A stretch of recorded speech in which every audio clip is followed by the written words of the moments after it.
Thank you for joining us for another All Israel News update. And today we're going to take a closer look at the failures of the IDF and the Israeli security system in the run-up and in the immediate days and weeks before the October 7th massacre after the Hamas invasion. And this is prompted by a recent report that came out in the Israeli media and that we also covered, which showed that the IDF had in its hands, just 3 weeks before the Hamas invasion, a detailed plan, a detailed document that showed what Hamas intended to do and eventually did on October 7th. So this document was compiled in the IDF's Gaza division. This is the unit that is located right next to the Gaza Strip and was tasked with providing security for the immediate Gaza envelope and the Israeli towns near the border. And this was compiled and later circulated by the IDF Signal Intelligence Unit. It's called 8200, that's the way we say it in Hebrew, 8200. It's roughly comparable to the American NSA. And this document was compiled and circulated just 3 weeks before October 7th. And it showed, for example, one of the amazing details is that the document stated that probably Hamas was wanting to take 200 to 250 hostages in case of an attack. And what happened on October 7th, we had 251 hostages, Israeli hostages that were taken. So incredible detail. The document also shows the very detailed and very meticulous preparations the Hamas terrorists conducted before the operation, actually in the months and possibly even years before. They conducted drills, they built mock-up IDF bases, and they even had very detailed plans, and they even had lists of the IDF bases with indications on where to conquer first and which specific buildings to go into, the headquarters, for example, operation rooms, control rooms, and also the soldiers' living quarters, where eventually many soldiers were killed on October 7th. Other horrifying details of the Hamas preparations included in this document were the orders given to Hamas's elite Nukhba forces, which led the assault on October 7th, on how to take hostages and then what to do once they were captured. So, for example, one of the orders was given to immediately take the phones so as to prevent the Israeli security system from locating the phones and thus locating the hostages. We know from interviews with hostage families that this is something that happened very quickly. The standing orders were also to, before the phones were taken, or if they forgot to take the phones, not to answer to family members if they called, and especially not to give out information about the health and the condition of the hostages. We see that Hamas here prepared and really thought about what Israel would do in case hostages were taken, and how to prevent Israel from gaining information on where the hostages were in the immediate aftermath. And also Hamas ordered its terrorists that once they were inside the Gaza Strip and there were indications that Israel might know where they are, to immediately change the locations. So this is something that today we can say probably contributed to the Israeli difficulties on locating the hostages during the last 8-9 months almost of the war. So despite these detailed warnings that the IDF had in its hands, and that we again now know that they were circulated in the Gaza division among the senior brass there, as well as among the intelligence services and among Unit 8200, still the IDF only prepared for a simultaneous breach of about 3 locations on the recently built high-tech security fence. The worst warnings, or the worst scenario that the IDF imagined, was a couple of dozen, maybe 100 terrorists breaching the security fence in a couple of areas and trying to quickly go in, kill some soldiers, get some hostages, and get back out.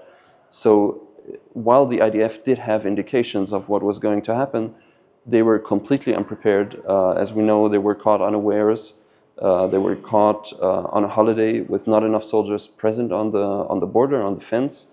And also in videos that we saw later on, Hamas with low-tech means with tractors, basically tore down the fence, broke through the fence in dozens of locations on that day, blinded security cameras, blinded sensors, drones dropped little explosive charges, very low tech, but very effective.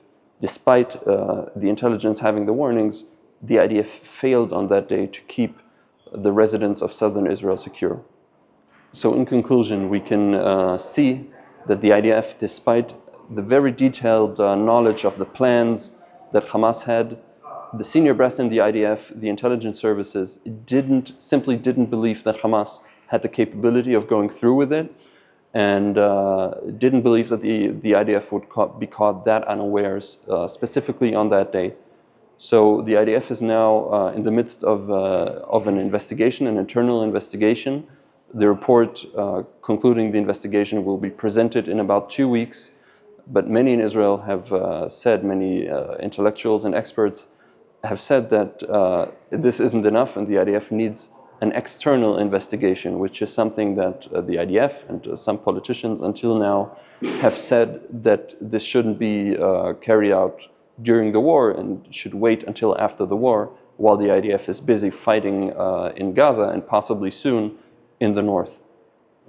The prevailing mindset in the IDF that led to all of these failures has in Hebrew been called the conceptia, which basically translates to the misconception, to the idea that Hamas was basically deterred. Many in Israel, many in the leadership, senior political leadership as well, but especially in the army, believed that Hamas at the moment wasn't interested in a war or in a bigger conflict. There have been interviews that have now resurfaced, of course, of senior generals and also the former IDF chief of staff, Kochavi, saying that they believe that Hamas isn't interested in a conflict. Some of them even said that Hamas at the moment was concentrating on being a ruling power in the Gaza Strip, that they wanted to concentrate on clean water and trash collection and establish themselves as a governing power in the Gaza Strip.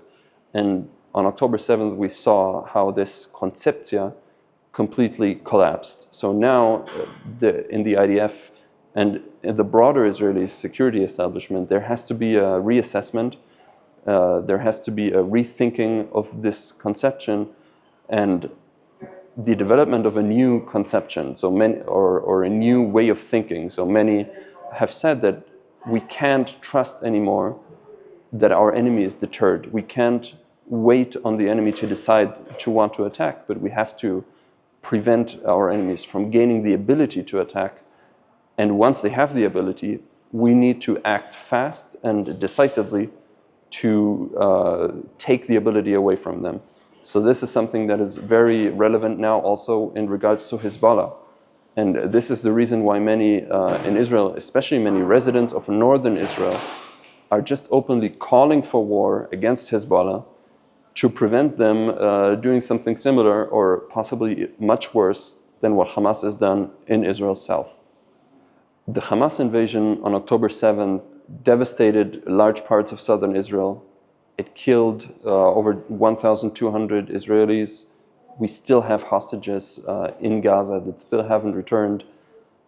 But the lasting influence of this massacre and invasion will probably will remain to be seen in Israel's security system and security apparatus. There will have to be a reassessment.